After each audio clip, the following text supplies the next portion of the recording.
Welcome to পদ্মুত academy. তোমাদের পরীক্ষাতে যদি এই ধরনের কোশ্চেন থাকে if x plus 1/x equal to 15 then find the value of, এরকম একটা মান দেওয়া আছে, এর মান আমাদের নির্ণয় করতে হবে। এই কোশ্চেন এসেছিল এসএসসি সিজিএল 2024-এ। চাপ নেওয়ার কিছু নেই। দেখো এক্স প্লাস 1/x আছে, অর্থাৎ 1/x ফরম্যাট একটা আছে। তাহলে আমরা কী করবো, সরাসরি লব এবং হরকেও এক্স দিয়ে ভাগ করে দেবো।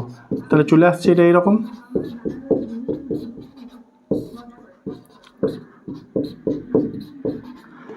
এরপর 7 এই দুটো থেকে কমন নিয়ে নিচ্ছি, তাহলে পড়ে থাকছে ব্র্যাকেটের মধ্যে।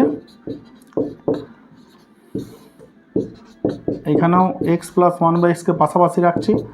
এবার মানলো বসিয়ে দেবো। এক্স প্লাস 1/x এর মান তো আমরা জানি 15।